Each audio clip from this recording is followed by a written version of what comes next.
eu digo da seguinte maneira: Pastor Fábio é um homem culto. Eu não estou falando da cultura de uma forma de viver. Eu estou falando de uma cultura adquirida nos bancos universitários. Ele é culto, ele é intelectual, ok? Quando você vai para um chinês ou para um brasileiro que ele come de uma forma, cada região vai tendo a sua própria cultura. Essa cultura, Pastor Fábio, ela é importante, porque ela traz sobrevivência e identidade para aquele grupo. Sim. A gente pode analisar Jeremias 35. Deus disse assim: Jeremias, vai na casa dos recabitas, vai lá e pede vinho. Vamos lá, né? E pede vinho, não foi assim? Foi. Aí ele chegou lá e ele disse, e diga para ele, bota na mesa e manda ele beber. Quando Jeremias chega lá, ele diz assim: olha, nós não bebemos vinho porque o nosso pai, ele nos ensinou a não fazer isso. Deus estava pegando um costume de um povo para trazer uma lição moral e espiritual para Israel. Ele estava dizendo: eu que sou o pai de vocês, vocês não me obedecem. E essa casa tem um pai que é humano e obedece. Ou seja, aquele costume, pastor Fábio, trouxe a sobrevivência para aquele grupo.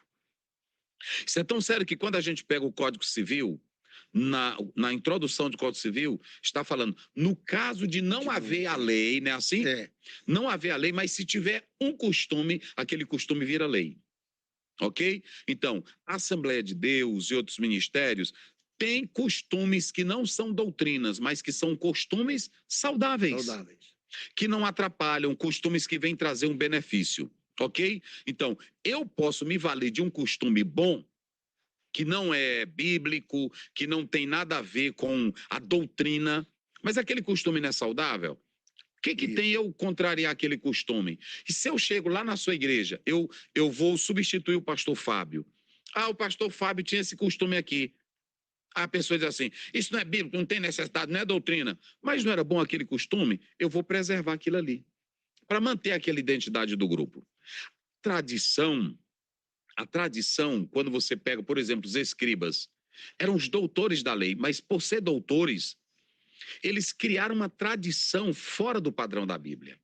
Por isso que Jesus Cristo diz assim, vocês ensinam coisas que eu não ensinei para vocês, que não está na palavra de Deus. Então, a tradição, ela pode ser fruto de um produto de oralidade, ela pode ser fruto de uma imposição legalista. E eles fizeram isso, eles colocaram a imposição deles. E aí, quando você pega a doutrina, nós sabemos que ela é universal. E a doutrina, pastor Fábio, além dela, como nós temos as cartas de Paulo, a doutrina ela é saudável. A doutrina, ela vem para trazer um padrão de vida para a salvação. Não é invenção, não é imposição e não é cultura. Ambos se modificam, mas a doutrina, ela permanece. A doutrina, ela é verdadeira. Então, eu tenho que fazer separação disso. Quando você vê Mateus 15, Jesus vai dizer, esse povo honra-me com os lábios, mas o coração está longe de mim. E eles desprezavam os ensinos de Deus pela tradição deles. Ou seja, a tradição ela é muito perigosa, porque a tradição ela é uma fabricação, ela é uma invenção de um grupo para manter um determinado padrão deles. Então, esse é o perigo da tradição. O costume é aquilo que é local. Eu posso ter costume universal? Posso ter costume universal. Eu posso ter. O costume ele pode ser temporal também? Temporal. Por exemplo, nós temos momentos de uma cultura que é adotado aquilo ali, mas com o passar do tempo aquilo ali é deixado de lado. Por isso que o costume, ele é temporal, o costume também pode ser local. Nós podemos ter hoje um costume universal devido à globalização. Agora, a doutrina da palavra de Deus, ela é inalterável. A doutrina, ela trabalha a vida, a santidade, a perfeição. Esse é o propósito da doutrina. A doutrina é aquilo que Deus expressa para nós, é a vontade de Deus na palavra dele. Diferentemente da cultura que pode ser uma imposição, vocês observam que Jesus diz assim, vocês invalidam a palavra de Deus com as vossas tradições. Ou seja, eu vou deixar de sustentar o meu pai, porque eu não vou oferecer isso aqui, mas era uma invenção para proteger os caprichos dele. Então nós temos que entender isso. A doutrina é a santa palavra de Deus. Vou dar um exemplo.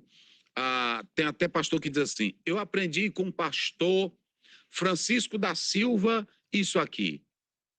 E ele ensinou isso aqui. Nunca é bom fazer isso. Paulo diz: o que eu recebi do, Senhor. eu também entreguei. Você nunca vê Paulo usando dizendo assim: eu recebi isso aqui do fulano, eu recebi do Beltrano. O que eu recebi do, está lá em 1 Coríntios 11, o que eu recebi do Senhor também eu entreguei. O que ele recebeu? A mesma tradição bíblica de Mateus 26, quando ele pega o pão e dá graças. O que eu recebi do Senhor também eu entreguei. Na noite em que ele foi traído, ele tomou o pão e deu graça. Ou seja, a verdade bíblica não é a verdade que ouviu um pastor dizer, ouviu um pastor falar. Porque às vezes ele pode ter aprendido de 30 pastores lá atrás, mas o primeiro pastor ensinou errado. Um rapaz disse assim: e como é o costume? A tua esposa, ela pega um peixe e aí ela corta o peixe em 3 pedaços. Aí se você perguntar para ela: minha filha, por que você cortou esse peixe em 3 pedaços? A mamãe cortava assim. Aí ela vai perguntar para a mamãe dela: mamãe, por que a senhora cortou esse peixe em 3? A vovó cortava. Aí vai perguntar para a avó dela, vai chegar na tataravó. Aí ela diz: não, minha filha, eu não sei, é porque eu vi fulano fazer um costume. E as pessoas no costume, às vezes, estão fazendo coisas sem saber por que estão fazendo. A doutrina é diferente.